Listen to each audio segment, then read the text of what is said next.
Kamilah Manis Pagi. Ya, betul. Yang mana kita kongsikan kepada anda sebentar tadi jam 9 pagi kita bercakap tentang psikologi pelajar menghadapi kesan pandemik COVID-19, yang mana kita tengok sekarang ini pelajar-pelajar kita tidak dibenarkan lagi untuk memasuki ke kampus masing-masing kan. Mungkin menjadikan sebab juga untuk prestasi mereka merudum kan. Ada yang mengganggu pemikiran mereka seketika ini, dan sebenarnya yang kita janjikan sebentar tadi kita bersama dengan Encik Khairuddin Muhammad Tani, iaitu Ketua Unit Kaunseling Bahagian HAP UiTM Cawangan Terengganu Kampus Dungun. Ya, Assalamualaikum, selamat pagi Cik Khairuddin. Terima kasih kepada DJ kita pagi ni, Cik Kai dan Cik Izzat Kamil ya. Ya, semangat pagi ni Cik Khairuddin. Ya, semangat. Pagi ni memang di UiTM Dungun. Okey, sekarang pagi ni memang saya berada di office lah di UiTM Dungun untuk standby untuk kita punya kerja-kerja kita di UiTM ni. Cik Khairuddin, kita nak teruskan dengan topik kita pada pagi ini mengenai psikologi pelajar menghadapi kesan COVID-19, yang mana kita tahu dengan pelajar ni perlu fokus kepada pelajaran lagi. Lepas tu perlu fokus kepada keadaan semasa lagi. Tambah-tambah mereka yang berada di red zone ataupun kawasan merah yang sekarang ni PKPB. Jadi pada pendapat Cik Khairuddin sendirilah, macam mana dengan perkembangan pelajar untuk mereka menghadapi semua ni? Okey, pertama kali terima kasih kepada Manis FM yang menjemput saya pada hari untuk berkongsi tentang psikologi pelajar menghadapi kesan pandemik COVID-19. So, dan topik ni pun kenalah kan dengan kita punya pada sepanjang Oktober ni kena dengan sambutan bulan kaunseling kebangsaan sebenarnya. Jadi psikologi pelajar kepada pelajar yang kata yang di red zone pun di zon kuning yang belajar dari rumah sekarang ni memang adalah dikatakan mengganggu prestasi. Dan sebenarnya kajian ada menunjukkan bahawa pembelajaran pelajar ada yang terganggu dan ada yang okey. Jadi kita boleh melihat kes ni sebagai case by case lah. Kita tak boleh generalisasikan kepada semua pelajar terganggu, sebab ada pelajar yang still lagi boleh perform daripada segi pembelajaran dia dengan dan result exam yang keluar baru pun sebenarnya ramai pelajar-pelajar kita yang cemerlang dalam pembelajaran, dan tak nafikan juga ada beberapa lah pelajar yang ada memberi impact kepada pelajaran mereka yang result yang terutamanya kepada pelajar yang mungkin ada sedikit gangguan daripada segi pembelajaran, ataupun mungkin pelajar yang ada isu daripada data internet, ataupun mungkin pelajar yang di luar di kawasan yang susah mendapat akses phone data punya coverage lah. So ini ada sedikit sebanyak memberi impact kepada pelajar-pelajar lah. Itu pendapat Encik Khairuddin sendiri untuk ketika ini. Okey, Cik Khairuddin, mungkin yalah sekarang ini kita tahu norma baharu mungkin telah mengheret sektor pendidikan negara kita ni ke arah pembangunan pembangunan teknologi secara maksima. Pandangan Cik Khairuddin sendiri dari segi kewangan pula, mungkin ramai pelajar yang merasa terbeban kerana perlu menghabiskan duit untuk membeli data internet. Kalau kita tengok sekarang ni kan, daripada rumah ada di tempat-tempat yang terpencil kena menggunakan data yang lebih kuat, akan kena upgrade kan. Macam mana Cik Khairuddin? Okey, dengan norma baru yang berkaitan dengan data internet ni, sebenarnya kerajaan ataupun KPT ada memberi beberapa insentif lah. Kalau kita lihat dalam paper ataupun surat khabar ataupun news sekarang ni kan, contohnya macam ada beberapa lepas ada syarikat phone Samsung yang memberi diskaun ke pelajar-pelajar. So kalau pelajar UiTM dia boleh mendaftar dengan menggunakan email UiTM, so mereka akan dapat diskaun. Dan juga kita lihat ada juga daripada Yes Data yang memberi internet yang data pack tu kan. Dan juga kepada kalau pelajar UiTM, kalau mereka ada isu keuangan boleh jumpa juga dengan bahagian hal ehwal pelajar. Kita ada tabung kecemasan pelajar. Dan juga mereka juga boleh mohon mohon bantuan di unit zakat. Dan satu lagi kepada pelajar di luar sana, kalau di UiTM lah, mereka sebenarnya diberi kebenaran untuk masuk belajar di dalam UiTM. Mereka stay di dalam college tapi belajar secara online. Yang mana dalam college ni memang kita ada ready internet. So kalau macam di Dungun sekarang ni memang ada beratus lah pelajar yang memang sedang tinggal dalam college, kerana mereka memilih untuk ODL ataupun belajar secara online. Dan tetapi stay di dalam di college, bukannya di rumah. Sebenarnya pihak pengurusan universiti memberi pilihan kepada pelajar masa sekarang ni untuk belajar daripada rumah ataupun belajar dari kolej dengan menggunakan kemudahan internet yang sedia adalah. Sebab kita sedar ada pelajar yang memang ada isu dari segi kewangan, ada pelajar yang ada isu dari segi phone-nya yang mungkin tidak terkini, yang memerlukan yang untuk belajar online lah. Dan memang untuk belajar secara online ni dengan jadual yang mungkin agak ketat, memerlukan data yang tinggi dan banyak dan mungkin memerlukan juga kos lah. Jadi kepada pelajar yang mungkin dapat bantuan PTPTN ke ataupun mungkin dapat bantuan MARA ataupun Yayasan Negeri masing-masing, so bolehlah kata berbelanja dengan berhemah dan plan dia punya kegunaan data tu untuk pembayaran lah. Okey. Baik. Cik Garudan, kita bercerita pasal tadi mengenai pemilihan ataupun pilihan pelajar itu sendiri nak ada di kampus ataupun di rumah. Jadi kalau bercakap mengenai pengurusan masa seseorang pelajar itu, adakah mereka ni semua boleh mendisiplinkan diri dengan setiap kuliah online? Dan bagaimana dengan cara terbaik untuk kita sebenarnya warga-warga pendidik ni untuk menarik minat pelajar ni untuk terus fokus dalam pembelajaran, Cik Garudan? Okey. So nak suka tak suka, nak tak nak, memang pelajar kena disiplinkan dirilah. Sebab kalau mereka dalam kelas, kalau lihat jadual mereka sendiri pun memang jadualnya bermula seawal pagi lah. So orang kata memang kalau walaupun stay di rumah memang kena bangun awal pagi dan ikut kelas secara online. So mungkin satu hari mereka akan belajar secara online ni mungkin 4 jam ke 6 jam ke 8 jam ikut kelas masing-masing lah. So memang first memang kena disiplinkan diri, bangun daripada awal pagi, prepare semua dengan data apa semua, dengan breakfast apa semua, dan kena terus fokus lah. So mungkin di sini kena jagalah daripada segi self care lah, mana dia punya diri dia daripada persediaan diri, dan juga daripada segi emosi dia pun kena persediaan juga. Sebab kita faham kalau di rumah ni mungkin akan ada beberapa gangguan lain lah. Mungkin akan ada mungkin kalau mereka punya ahli keluarga yang ramai, yang kecil, anak-anak mungkin kecil juga nak kena cari tempat yang selesa, ataupun mungkin kadang-kadang ada juga isu yang kadang-kadang family ibu bapa yang bekerja so jaga adik apa semua kan. So nak tak nak memang kena buat arrangement dan terus fokus dalam pembelajaran. Dan juga mungkin bagi pihak pensyarah pula kenalah lebih kreatif dan interaktif dalam menyediakan bahan-bahan pembelajaran. Sebab sekarang kita lihat banyak pembelajaran mereka rekod awal ataupun mungkin buat secara live dekat Google Meet, Webex ataupun dekat YouTube, Telegram apa semua kan. So bahan pembelajaran yang latest, yang terkini dan interaktif akan memberi sedikit bantuan kepada pelajar. Dan pelajar sendiri pun mereka kena lebih fokus. Maksudnya di sinilah daripada segi pengurusan masa belajar, masa makan, minum, tidur dia, dan juga kalau space di rumah tu mesti establish yang tempat yang selesa lah. Maksudnya kalau dalam bilik yang tak ada gangguan daripada segi bunyi, bising apa semua, supaya dapat terus fokus belajar.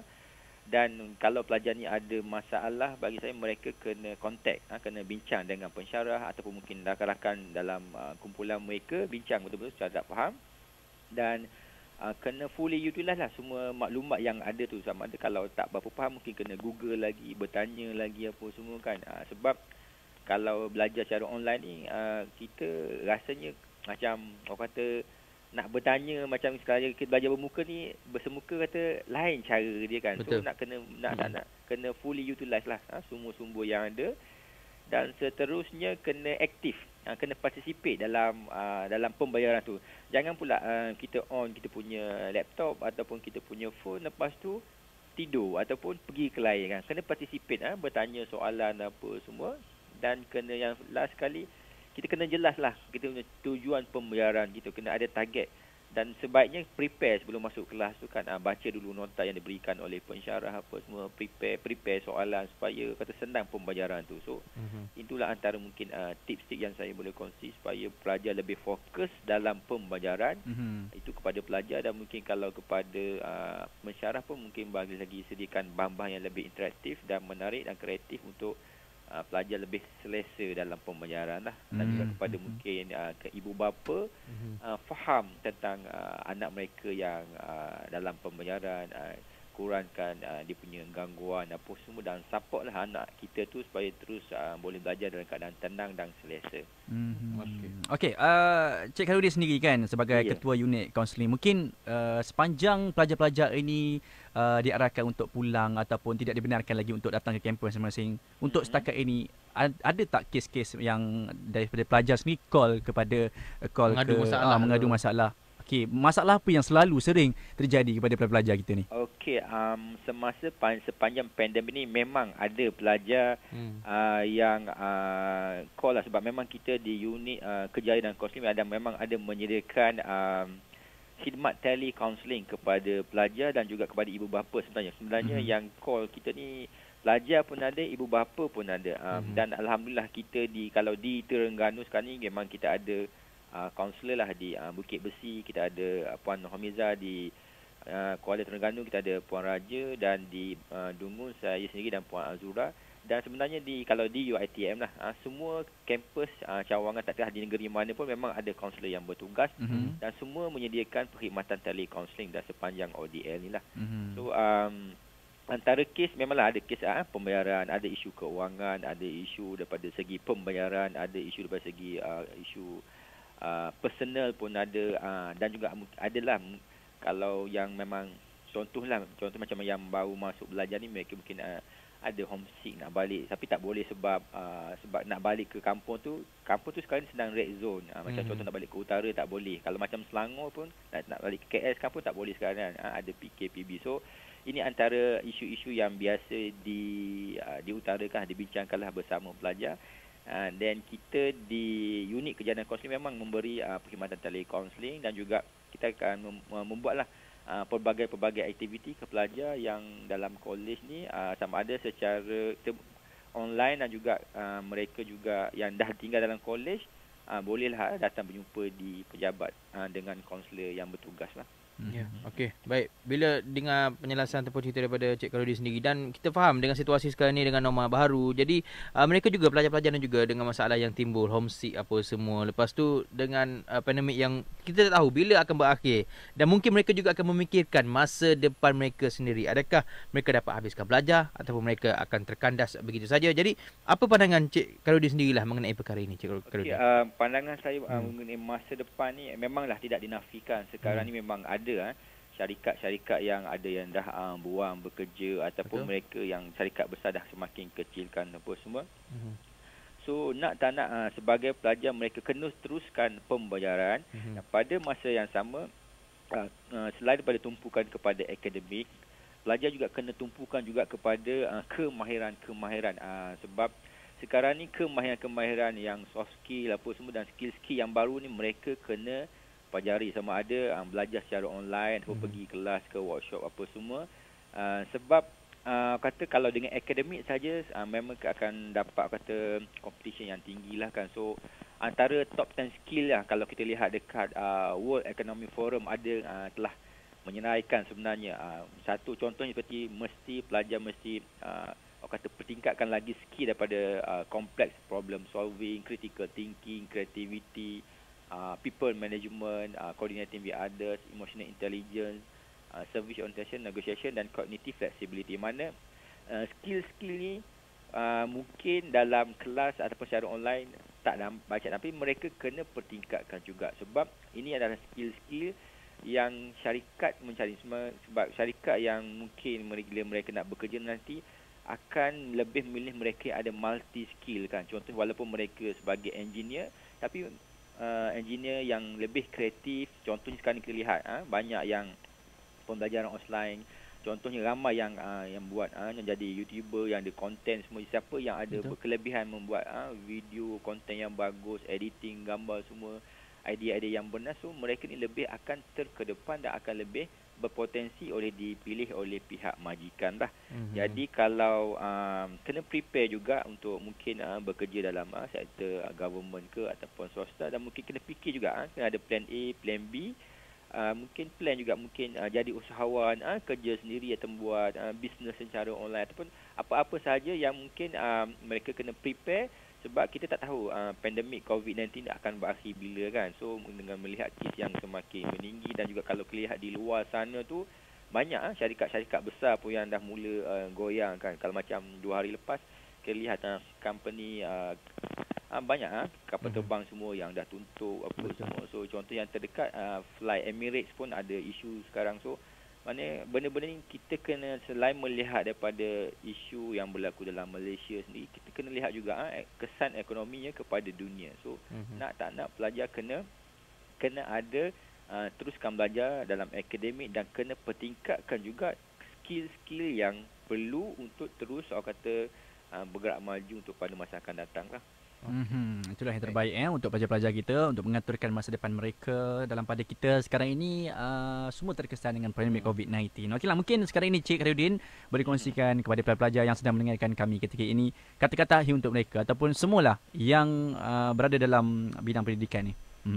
Okey, first sekali kepada pelajar, walaupun mungkin anda sekarang mungkin rasa tak berapa selesa sebab ramai yang belajar secara ODL kan, belajar secara online, dan juga ada yang sedang belajar mungkin inilah. So nak tak nak memang kena belajarlah bersungguh-sungguh sebab inilah peluang anda untuk belajar. Cuma kena cepat sesuaikan diri dengan norma-norma baru. Okey, dan kena teruslah dalam pembelajaran akademik tu dan juga pertingkat lagi kemahiran skill. Dan juga kalau kepada ibu bapa, saya rasa yang paling penting di sinilah support anak-anak anda yang sedang dalam belajar tu, bagi mereka ruang dan masa untuk belajar di rumah dengan tenang. So bincang elok-eloklah sebab kadang-kadang ada isu yang mungkin kena jaga adik, kena pergi beli barang, kena masak lah apa semua. So tak apa, buat arrangement, bincang elok-elok dengan family, dengan anak beranak semua, dan fahami tentang jadual kelas mereka dan juga kata supaya mereka lebih terurus lah. Dan kalau kepada pensyarah, mungkin kalau yang geng-geng yang old school tu mungkin prepare lagi bahan-bahan yang lebih interaktif, lagi kreatif untuk menarik minat fokus pelajar. Dan satu lagi pesannya kepada pelajar-pelajar yang kalau di UiTM yang ada isu keuangan apa semua, untuk urusan PTPTN, pelajar dalam kampus, pihak hak pelajar akan bantu untuk mengurusan PTPN lah. Tapi kalau pelajar yang stay di rumah, mereka boleh urus sendiri dengan pihak PTPTN yang berdekatan dengan office lah. Dan satu sekali yang last sekali kepada pelajar dan juga semua pendengar di luar lah. Sekarang ni dengan banyak isu-isu yang kata kita menerima berita-berita yang tak pasti. So kalau tak pasti jangan kongsi lah sebab ia boleh kata menimbulkan lagi kegelisahan dan kekeliruan di dalam masyarakat kita lah kan. So mana kita dapatkan sumber daripada sumber yang sah supaya kita pun tidak terkeliru dengan berita-berita info yang diterima itulah. Okey. Baik. Jadi sekali lagi terima kasih kepada Encik Khairuddin Muhammad Tani, dan insya-Allah kalau ada masa kita boleh borak-borak datang konti ke Encik Khairuddin kan? Insya-Allah boleh sebab saya pun boleh bincang lagi mungkin berkenaan dengan isu kesihatan mental apa semualah kan. Banyak lagi. Boleh, tak ada masalah. Sebenarnya tapi terima kasih kepada Manis FM yang telah menjemput untuk berkongsi pada hari ini. Next time kita boleh ke konti pula kalau tidak secara live by phone. InsyaAllah ada masa nanti boleh kita borak panjang lagi. Okey, sekali lagi terima kasih Encik Khairuddin. Okey, terima kasih kepada Manis FM. Okey, Assalamualaikum. Assalamualaikum warahmatullahi wabarakatuh. Itu dah Encik Khairuddin Muhammad Tani selaku Ketua Unit Kaunseling Bahagian Hal Ehwal Pelajar UiTM Cawangan Terengganu Kampus Dungun berkongsi mengenai psikologi pelajar bila berhadapan kesan ataupun pandemik COVID-19 ni. Jadi banyak yang dikongsikan, jadi semoga anda dapat mengambil input-input yang menarik bersama bermanfaat ketika sekarang ini kan ada yang berada di rumah. Memang duduk kat rumah dengan belajar dekat tempat kampus masing-masing kurang sikit dengan gangguan dan sebagainya. Fokus jugalah. Betul, nak tak nak ini untuk masa depan.